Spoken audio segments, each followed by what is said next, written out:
Next, we're going to shift it over to the portion I'm very excited for. We have a special guest speaker, Charlie Aldis, who's the owner and chief revenue officer at Maven IT. As we mentioned, ton of experience. Charlie, thank you so much for being here. I'm going to stop presenting so that we can see you in your bigger form. And yeah, first, Charlie, quick.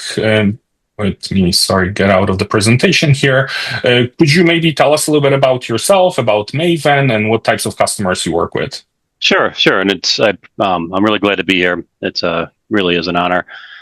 So about myself, I don't want to go into too much detail, but I was an executive in the telecom industry for about 22 years before I started Maven IT with my business partner. So I have experience in the corporate side, anywhere from startups, post-startup to very large multi-billion-dollar companies. And that spans from areas of accounting, finance, product management, product development, and then marketing and sales, and some operations sprinkled in there as well. As far as Maven IT, the type of customers we work with, we look at our company in really two separate categories. One is just like every other MSP, we deal with small, medium businesses. We're based in the Detroit area, so most of those type of clients are in the Great Lakes region. And that, being in Michigan near Detroit, we have a lot of manufacturing customers, but we also have a lot of law firms, a lot of professional services like accountants. We have a lot of transportation, logistics, supply chain customers, a lot of e-commerce distribution, which I think still falls in that category. And then the other side of the business is the franchise space. And we tend to, it's a little bit different. It's not pure MSP. It's more technology integration, technology management. It has a little MSP bent to it, but we focus primarily on multi-unit and even multi-brand franchisees. So for instance, I have a client who owns 329 hair salons in 8 different states. I have another one that owns 50 Smoothie Kings in 3 different states. Obviously, it's pretty obvious the advantage of having a multi-unit, multi-brand franchisee as opposed to a single unit owner. And they have very unique needs that we have figured out how to solve. So it's been a good market for us. It's always nice to have one sale lead to 300 locations, right? So that's really how our company is broken out today. So what does a successful customer relationship look like to us? We want our customers I like having customers who add users, add locations, right? So anything that obviously can grow revenue. Successful means they renew. Most of our clients sign 3-year, sometimes 4 and 5-year deals. We do have auto renew clauses in our contracts, and I highly recommend that. But you want them to renew, but you also want them to give you, at least give you testimonials and referrals and things like that. The biggest compliment you can get is a client referring your business to someone that they know. I mean, they're putting their reputation on the line by giving you a referral. So that's a risky thing for them. And if they trust you enough to not damage their reputation, that means something. So we do look at our clients. We have something called a client health score, which is, there's an algorithm we built, and it's every touch point affects that score either positively or negatively. And so when you do walk into the QBR, there should be no surprises. You should know the good things that happen and the bad things that happen with that client, if that makes sense. That's awesome. I do want to follow up that customer health score. Can you tell us a little bit more about that? What are some of the... It's something that's constantly evolving. So we sat down. I hired and probably should, for context, I actually hired a director of client success who managed our customer base once we had enough customers. And by the way, we manage 1,100 locations in 32 states today. Now that geographic distribution is largely related to the franchise space. They don't really care if you're local or not. Most SMBs want you close by. So most of our non-franchise customers are local in the Michigan and Great Lakes area. But the customer health score, we sat down and we just brainstormed every single potential touch point we could ever have with the customer. Everything as simple as sending them a bill, them paying their bill, and bad stuff like they complain about a incorrect charge on the invoice, and all the way to very strategic things like sitting down at the planning table with the client, on a regular basis, which QBRs actually are part of that. But with our, strategic clients, we try to have yearly or twice a year strategic planning meetings as well that go a little bit above and beyond QBRs. You want to be looked at as part of the team. So we take any one of those interactions and everything in between, and they get rated based on a score, and they're weighted based on the type of interaction.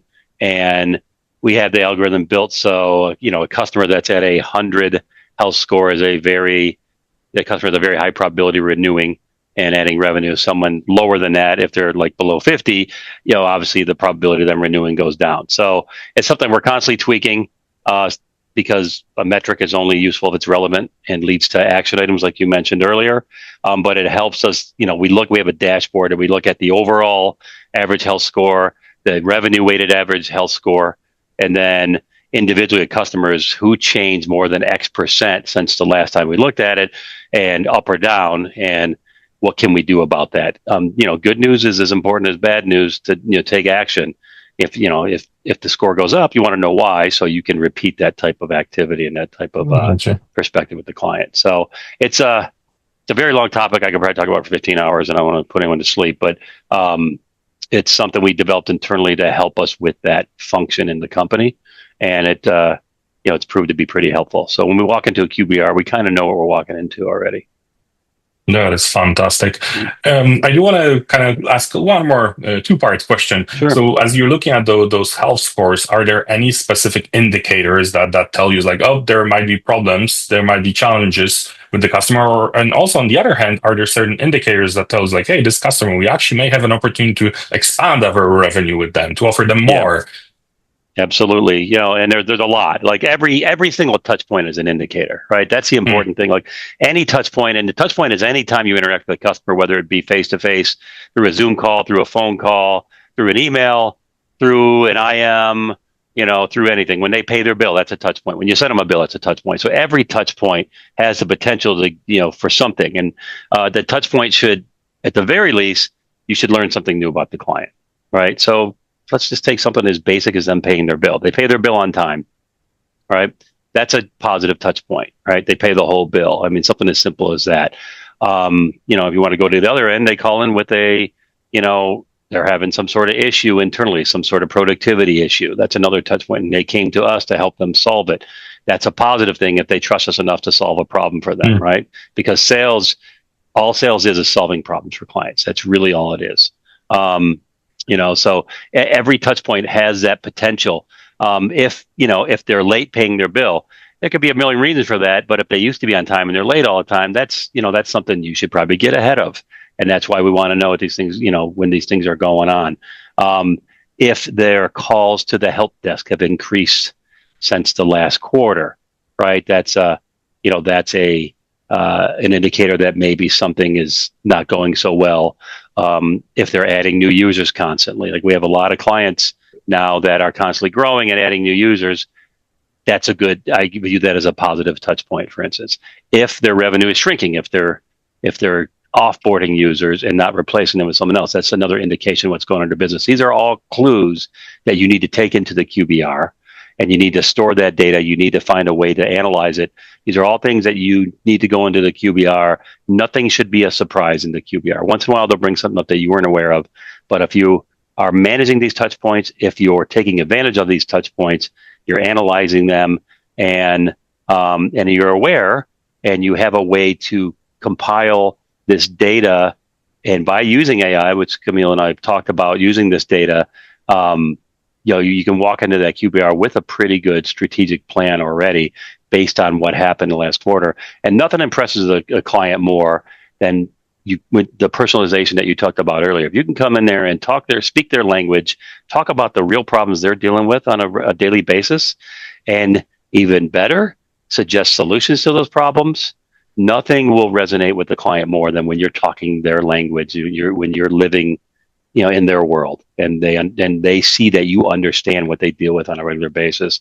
That just gets more hooks into the client and improves your ability to retain that revenue going forward. That's fantastic.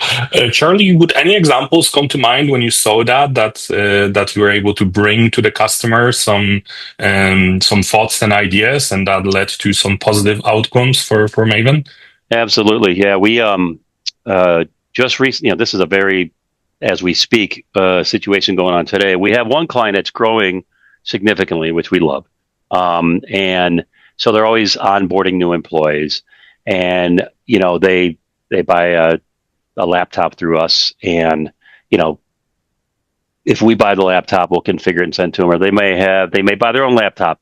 If they want us to configure it for them, a lot of times we had them either drop it off or ship it in, then we ship it back. With that, but it's become a burden. I mean, they got a new employee.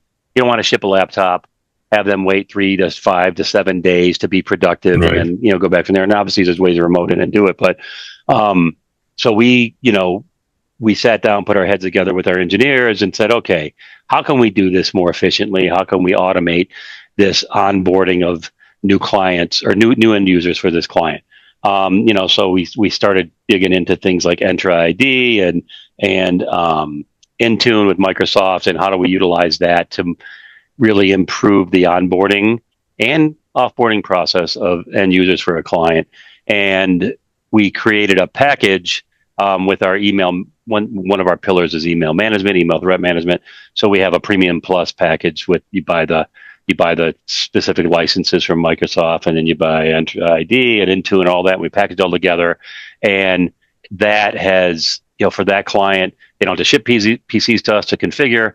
We can do it remotely, and we actually package it in a way you want to make a financial or an economic benefit to them for that new package. So we made it so we don't charge for onboarding for any of their end users that have this premium plus, what we call email package, which is it was really a bundle of Microsoft licenses and other things we do, Barracuda, other cybersecurity products for email.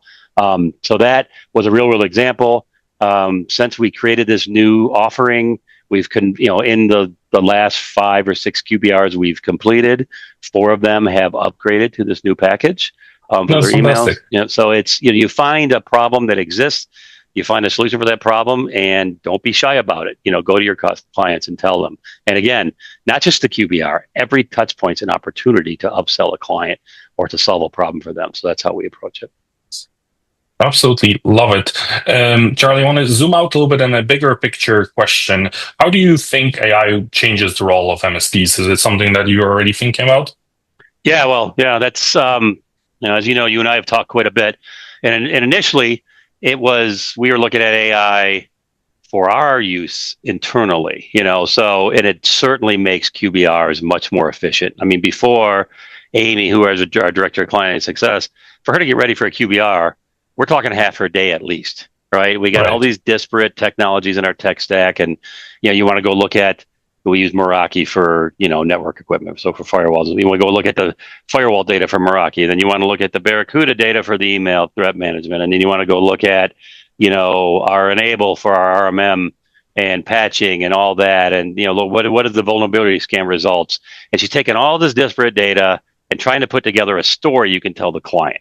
The last thing you want to do is sit down in QBR and do tech speak with the client and talk to them in our language. You want to talk in their language. So we've utilized AI to create the QBR report or the quarterly report for what we do for clients. We said, why don't we take it a step further too?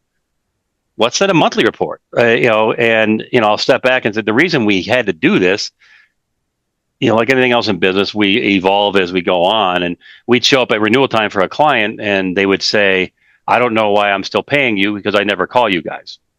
And we would say, well, that's why you're paying us, because you never have to call us. But honestly, it's kind of a smart alecky answer. And it's a failure on our part if a client says, I don't know why I'm paying you.